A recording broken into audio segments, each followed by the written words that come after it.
Hello and welcome to ADTU Unplugged, a podcast series where conversations go beyond classrooms. I'm your host Neha, and today's episode focuses on a prime topic, that is reimaging architectural education. And to help us understand this better, we have with us Dr. Neeti Trivedi. She is the Dean Academics at School of Architectural and Planning. So welcome, ma'am. Thank you, Sneha ma'am. Thank you for So, having me. Thank you so much, ma'am. So help us understand, ma'am, how this fundamental shift, because earlier the architecture has been taught in silos, but now, so because of this pedagogical shift, how this architectural education has changed in today's world. Okay. So this is a very important question considering the new change that is happening NEP policy 2020. So at School of Architecture and Planning, we have been working on integration of different topics, different courses from past 5 to 6 years, which is helping us a lot in smooth transition to NEP syllabus. How we are doing this is we have started working in module system. So we have divided our entire 18-week semester into 9 weeks and 9 weeks, wherein our studio as a bigger umbrella carry forwards all the subjects. Earlier, if you look at it traditionally in different schools also, even during my education period, different subjects used to work in silos, as you have mentioned. So structures, design, services, material study, everything was happening independently, separately. But now through integration of different subjects that we are already practicing, is how we do it is considering studio as a core, we design our entire other courses along with that studio. So as the studio progresses, different subjects progresses. So for example, when we start with our studio that runs throughout the semester, what we do is initially student starts with understanding different theories, and through that they start with landscape, services, material. So as the studio progresses, different subjects progresses throughout 18 weeks. So what students understand through studios is they understand how to synthesize the entire topic, which is always a real world project, and they are able to interpret different subjects, apply it in their studios. So that is how we have been progressing or working from past 5 to 6 years. All right, so since you mentioned NEP, how this implementation of NEP has influenced the architectural education today? Okay, a very important question in today's time.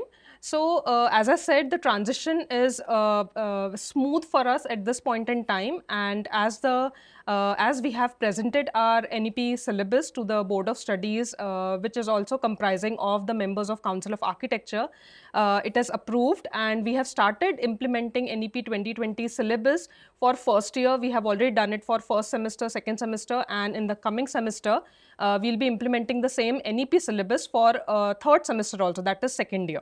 Now, while implementing this, what we have realized is the integration, what we were already practicing, is happening very easily.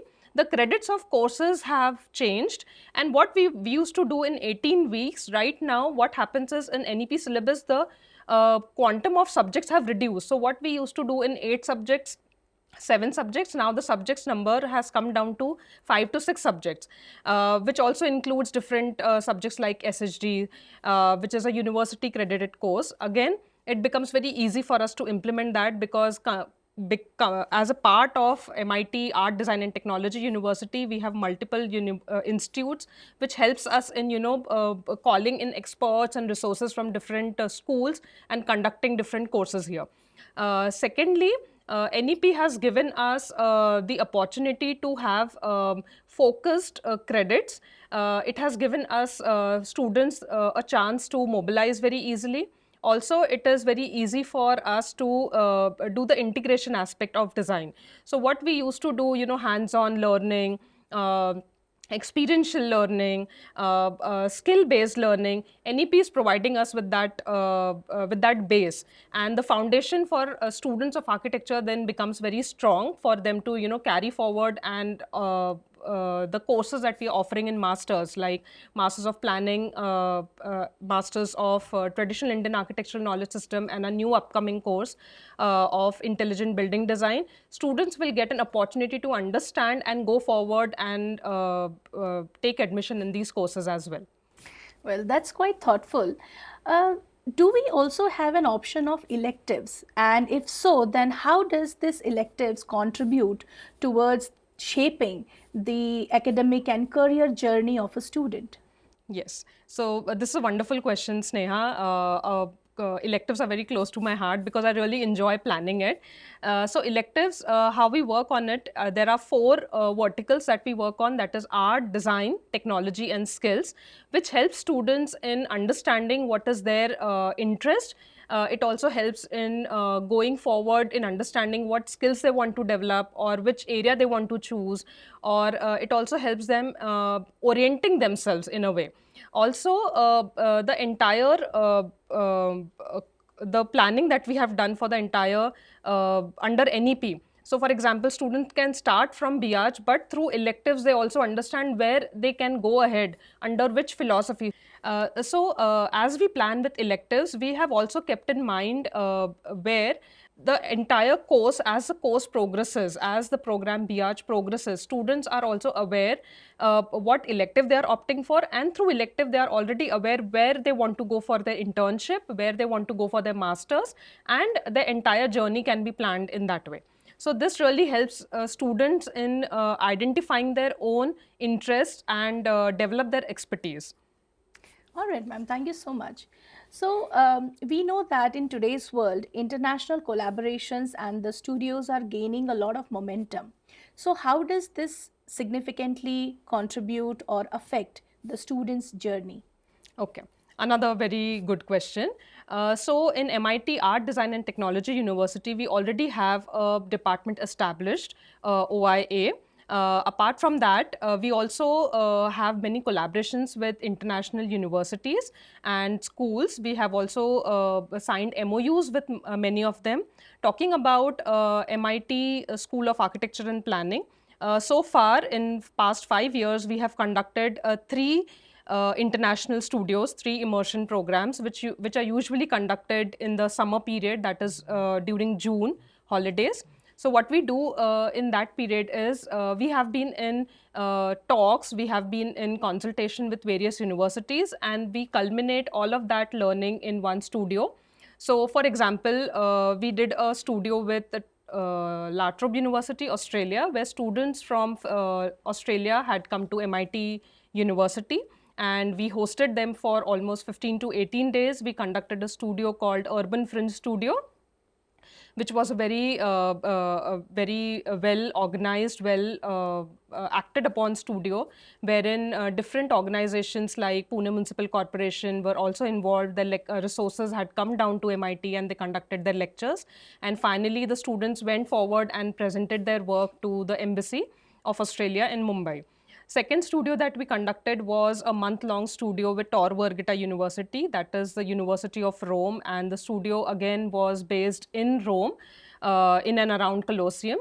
So students got a good opportunity to understand the city. So even though we conduct studios here, design studios, they understand the context, they understand the problem solving skills that they get at national level. We also try to bring that at international level. And the collaboration that we do with universities, how it helps is students get an understanding of the socio-cultural structure outside India. They also become a little sensitive towards different students, different cultures. They also learn a lot from different peers. This was actually experienced recently in 2025 when students from India visited Indonesia. We did a studio, 15-day long studio with Surabaya and Malang cities, and we did a studio on placemaking, wherein students were directly involved with the community. They conducted lots of focus group discussions with the community stakeholders, local authorities. So what happens is students understand that what are their guidelines, what are their bylaws, and what kind of expectations the community has. So students understand that they are just the facilitators, they are designers, but the actual beneficiary are the community, and they have their own knowledge that they can offer to students. So this is a learning that we have been imparting through these studios. Well, that's quite comprehensive, ma'am. Thank you very much.